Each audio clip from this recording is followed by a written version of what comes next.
pertama, kami akan menjelaskan tentang definisi pemecahan masalah. Apa sih pemecahan masalah itu? Nah, pemecahan masalah adalah suatu tindakan yang dilakukan untuk menyelesaikan suatu permasalahan dengan cara mengidentifikasi masalah, menentukan penyebab utama dari suatu permasalahan, mencari sebuah solusi alternatif untuk pemecahan masalah, dan mengimplementasikan solusi tersebut sampai benar-benar dapat diselesaikan. Nah, ada dua pendapat nih. Yang pertama, menurut seorang penulis Amerika yang bernama George Robert Terry, dan yang kedua menurut Claude George. Berikut penjelasannya. Selanjutnya adalah definisi pengambilan keputusan. Pengambilan keputusan adalah proses dalam mengenali masalah dan peluang untuk kemudian dipecahkan. Ada dua jenis, yaitu keputusan struktur dan keputusan tidak struktur, dengan tingkat kejelasan yang harus ditangani manajer dalam mengambil keputusan. Dalam skala ini ada 4 posisi, yaitu yang pertama dalam kondisi pasti atau kejelasan. Kejelasan yang dimaksud di sini artinya semua informasi yang diperlukan telah tersedia secara menyeluruh, seperti informasi yang akurat dan hasil dari berbagai alternatif yang sedang dipertimbangkan. Yang kedua, dalam kondisi beresiko. Resiko artinya kemungkinan terjadinya suatu peristiwa yang dapat berdampak negatif terhadap pencapaian tujuan. Dampak negatifnya seperti kerugian, kerusakan, atau bahkan kebangkrutan.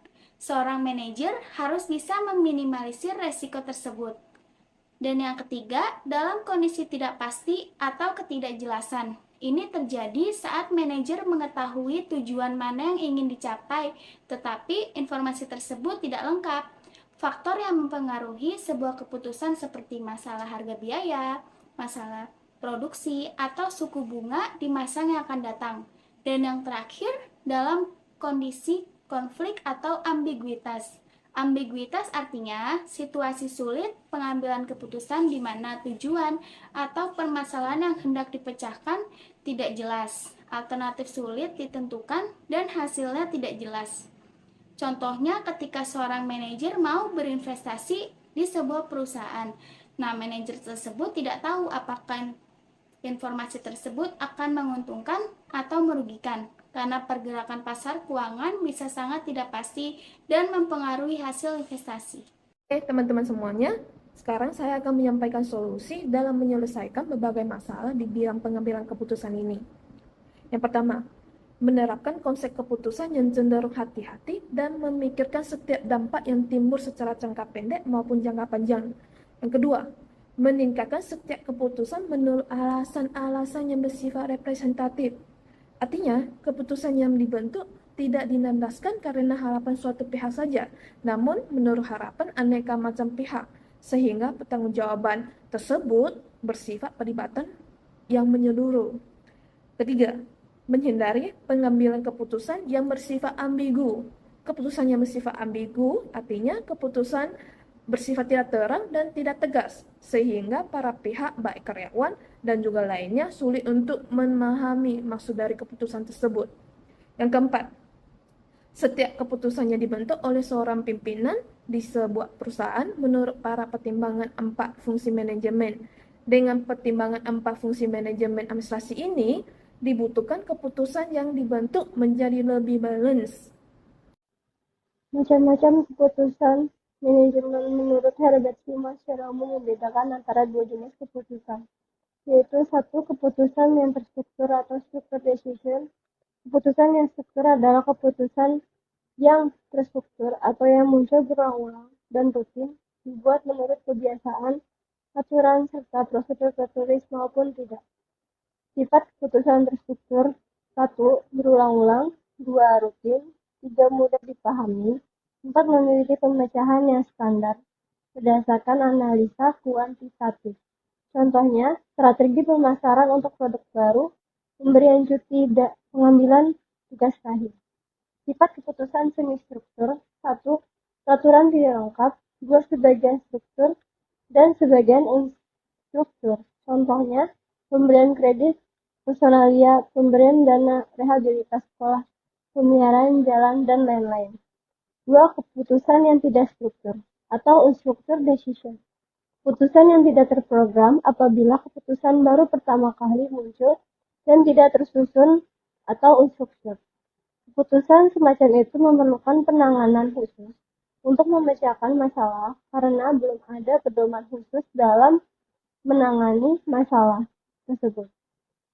Keputusan yang tidak terstruktur tidak mempunyai suatu aturan yang baku, tergantung pada jenis permasalahannya.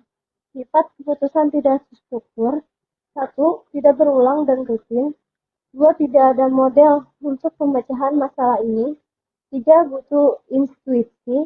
4. Tidak ada solusi langsung yang bisa dipakai untuk problem yang masih kabur dan cukup kompleks. Akan menjelaskan tentang tahapan pengambilan keputusan. Guna memudahkan tahapan pengambilan keputusan, maka perlu dibentuk tahap-tahap yang mampu mendorong terciptanya keputusan. Yang pertama adalah mengidentifikasi masalah. Yang kedua adalah membuat daftar masalah yang akan dimunculkan. Yang ketiga, melakukan identifikasi dari setiap masalah. Yang keempat adalah memetakan dari setiap masalah menurut kelompoknya masing-masing. Yang kelima adalah memastikan bahwa alat uji yang digunakan telah sesuai. Di sisi lain, ada para ahli seperti contoh Simon mengatakan bahwa pengambilan keputusan berlangsung melalui beberapa tahap. Seperti contoh, yang pertama adalah intelligence. Ini saya akan menjelaskan peranan manajer dalam sebuah manajemen perusahaan. Peranan manajer dalam sebuah manajemen perusahaan sangatlah penting karena manajer merupakan pilar utama dari sebuah perusahaan. Karena manajer bertugas untuk memimpin sebuah perusahaan tersebut menjadi ke arah yang lebih baik. Lalu sifat apa saja sih yang harus dimiliki oleh seorang manajer dalam membangun sebuah perusahaan yang menjadi lebih baik? Seorang manajer yang pertama harus memiliki jiwa kepemimpinan, di mana seorang manajer tersebut harus bisa memimpin sebuah perusahaan tersebut menjadi ke arah yang lebih baik. Lalu yang kedua, seorang manajer harus bisa mengambil keputusan di mana dia tidak dapat mengambil keputusan itu sendiri. Yang ketiga, seorang manajer harus bertanggung jawab.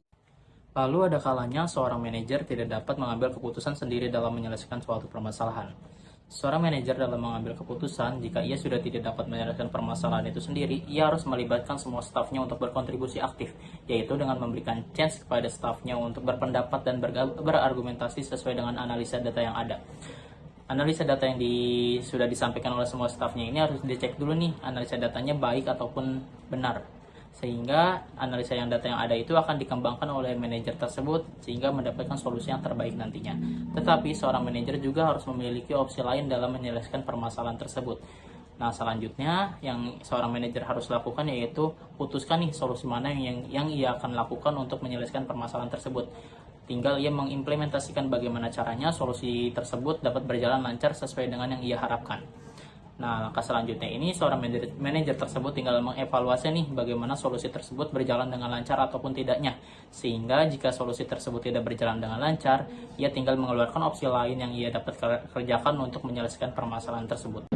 Terima kasih teman-teman yang lain yang sudah menjelaskan tentang materi masalah, dan saya di sini mengambil kesimpulan apa yang telah dijelaskan oleh teman-teman sekalian, bahwa pengambilan keputusan yang telah dijelaskan oleh teman-teman yang tadi, maka masalah atau problem solving adalah suatu deviasi antara yang seharusnya terjadi dengan suatu deviasi antara yang penyebabnya perlu ditemukan dan diverifikasi. Pengambilan keputusan atau decision making adalah melakukan penilaian dan menjatuhkan pilihan. Demikian kesimpulan dari saya tentang bagaimana untuk memecahkan suatu masalah. Terima kasih. Sekian penjelasan dari kami, kurang lebihnya mohon maaf. Wassalamualaikum warahmatullahi wabarakatuh.